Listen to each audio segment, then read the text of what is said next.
Bulan Ramadan tiba di kota Baghdad. Suasana menjadi lebih hidup dari biasanya. Masjid-masjid dipenuhi orang-orang yang beribadah.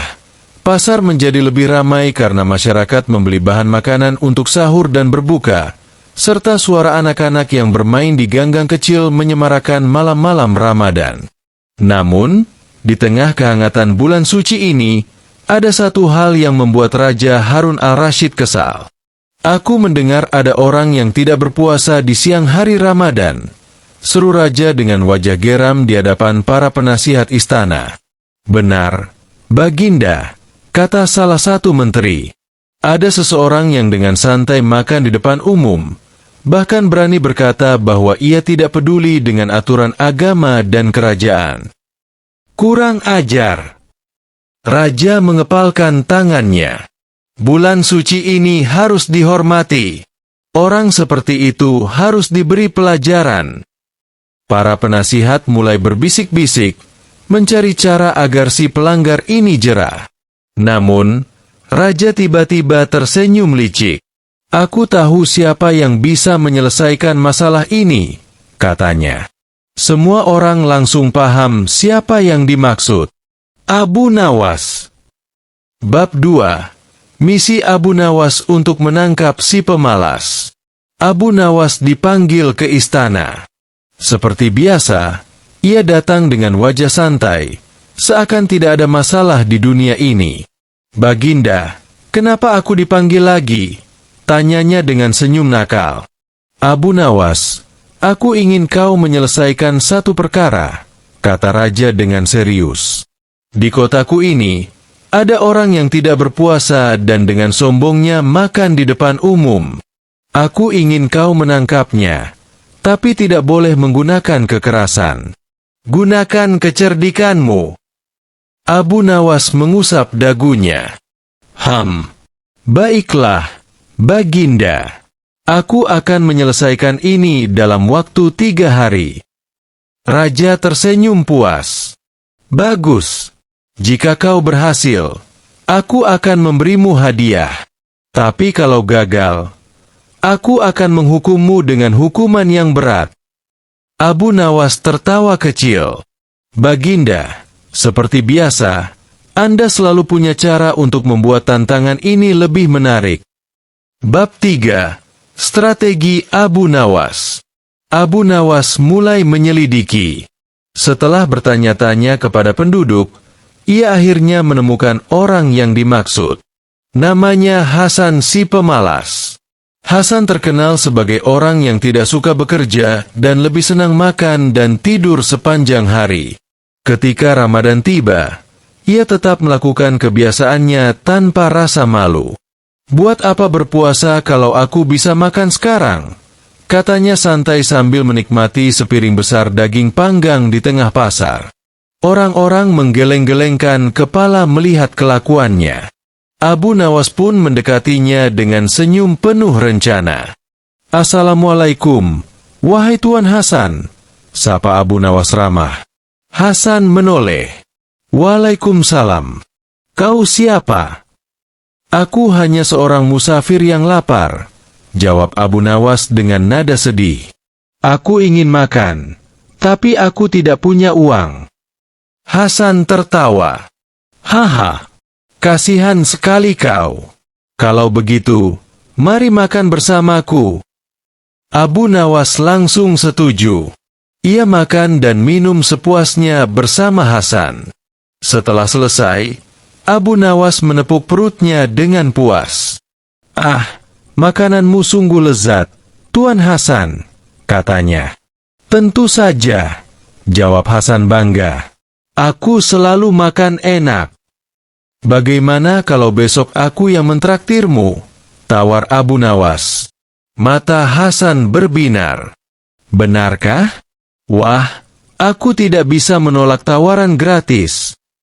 "Kalau begitu, besok pagi datanglah ke istana raja," kata Abu Nawas. "Aku akan menyiapkan makanan yang lebih lezat dari ini." Hasan mengangguk cepat. "Baik, aku pasti datang." Abu Nawas pun tersenyum licik. Bab 4. Hasan terjebak di istana. Keesokan harinya, Hasan datang ke istana dengan penuh semangat. Ia membayangkan hidangan mewah yang disiapkan untuknya. Namun, begitu sampai di ruang makan istana, ia tidak menemukan satupun makanan. Hasan kebingungan. Mana makanannya? Tanyanya pada Abu Nawas. Oh, sabar, Tuan Hasan. Sebelum makan, kau harus menemui Baginda Raja terlebih dahulu, kata Abu Nawas dengan wajah serius. Hasan mulai merasa ada yang tidak beres. Namun, ia tetap mengikuti Abu Nawas ke ruang pertemuan. Begitu pintu terbuka, Raja Harun al-Rashid sedang duduk di singgasananya dengan tatapan tajam. Hasan langsung gemetar. Hasan, seru Raja.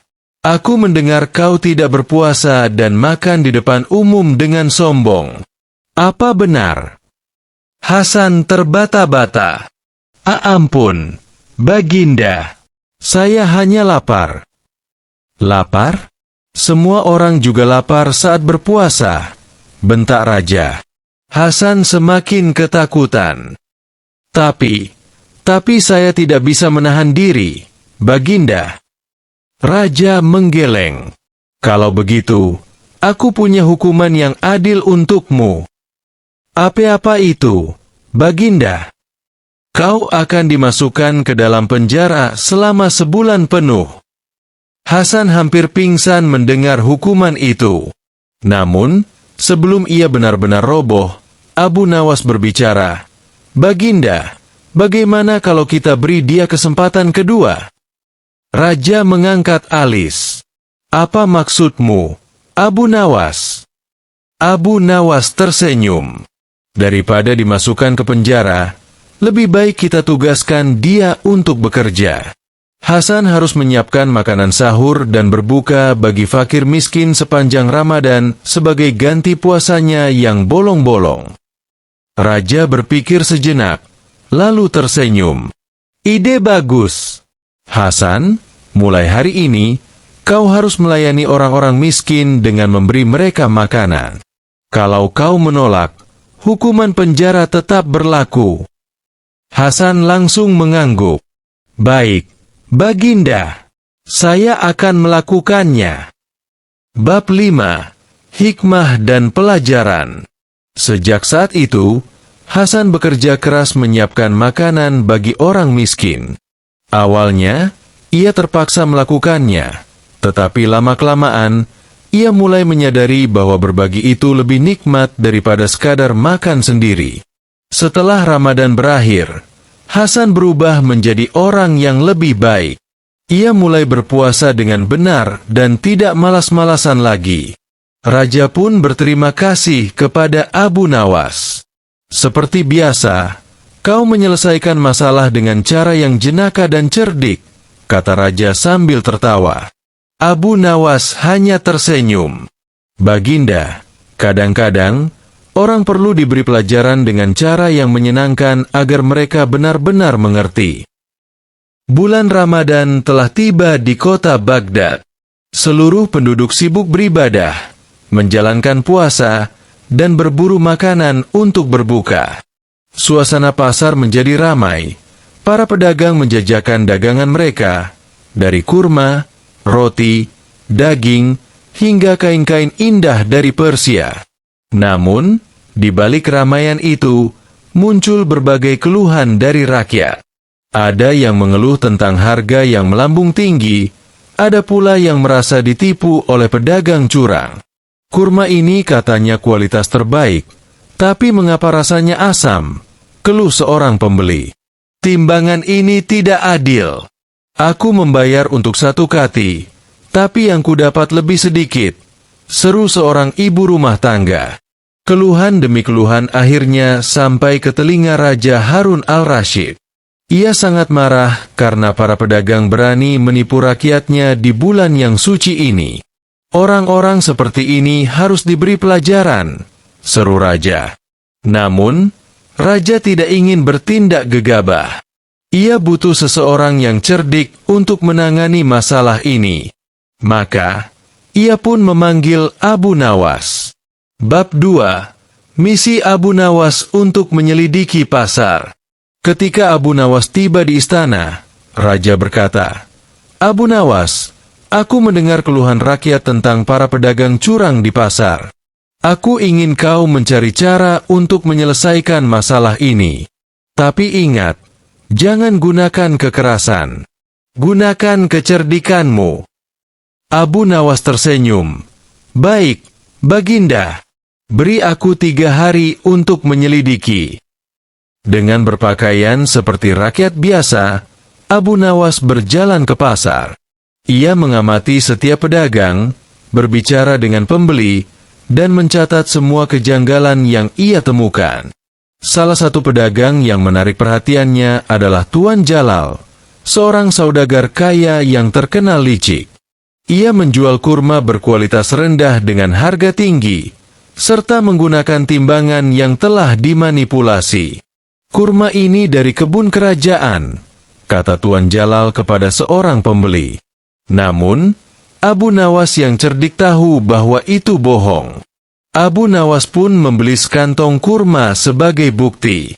Saat ia timbang di tempat lain, beratnya jauh lebih ringan dari yang seharusnya. Ia pun tersenyum. "Aku sudah menemukan targetku." Bab 3. Rencana cerdik Abu Nawas. Keesokan harinya, Abu Nawas kembali ke pasar. Kali ini, ia berpakaian sebagai seorang saudagar kaya dari negeri jauh. Ia membawa kantong berisi emas dan memasang wajah sombong. Ia mendatangi lapak Tuan Jalal dan berkata, "Aku ingin membeli semua kurmamu." Tuan Jalal yang serakah langsung berbinar-binar. "Ah, Tuan yang terhormat, semua kurma ini bisa Tuan beli seharga 500 dinar, katanya. Abu Nawas mengangguk. "Baik, aku akan membelinya. Tapi sebelum aku membayar, aku ingin melihatmu mencicipi sendiri kurma yang kau jual." Mendengar itu, wajah Tuan Jalal langsung pucat. Ia tahu bahwa kurma yang ia jual sudah hampir busuk. Tentu, Tuan," katanya gugup. Dengan ragu-ragu, ia mengambil 1 butir kurma dan menggigitnya. Seketika itu juga ia meludah. "Kurma ini asam," serunya. Kerumunan mulai tertawa. "Jadi, kau mengakui bahwa kau menjual kurma busuk kepada rakyat?" tanya Abu Nawas dengan nada tajam. Tuan Jalal tidak bisa menjawab. "Tuan Jalal, mari kita timbang kurmamu dengan timbangan di toko sebelah," kata Abu Nawas. Begitu ditimbang, ternyata beratnya jauh lebih ringan dari yang seharusnya. Orang-orang mulai marah. "Dasar penipu!" teriak mereka. Lalu, datanglah pengawal kerajaan. "Atas perintah Baginda Raja Harun al-Rashid, kau ditangkap karena telah menipu rakyat." Tuan Jalal jatuh berlutut. "Ampuni aku." Namun, raja yang telah mendengar laporan dari Abu Nawas sudah mengambil keputusan. "Aku tidak akan memasukkanmu ke penjara, tapi kau harus mengganti semua kerugian rakyat dan memberi makanan gratis selama Ramadan kepada fakir miskin." Sejak saat itu, Tuan Jalal tidak berani menipu lagi. Bab 4. Raja menjebak Abu Nawas.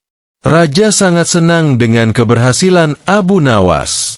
Namun, seperti biasa, ia tidak ingin melewatkan kesempatan untuk menjebaknya dengan teka-teki. "Abu Nawas, aku punya tantangan baru untukmu," kata raja. "Apa itu, Baginda?" "Aku ingin kau menyembunyikan seekor domba besar di dalam istana, tapi tidak ada seorang pun yang boleh menemukannya." Abu Nawas tersenyum. "Apakah aku boleh memilih caraku sendiri?" "Tentu," jawab raja. Malam itu, Abu Nawas membawa domba ke dalam istana. Tapi, alih-alih menyembunyikannya di suatu tempat, ia malah menggantungkan lonceng di leher domba itu dan membiarkannya berjalan di halaman istana. Keesokan harinya, raja dan para pengawal mencari domba tersebut. Mereka mendengar suara lonceng di halaman dan melihat domba itu berjalan santai. Raja pun tertawa. Abu Nawas, kau benar-benar cerdik. Aku menyuruhmu menyembunyikan domba, tapi kau malah membuatnya terlihat jelas sehingga tidak ada yang curiga.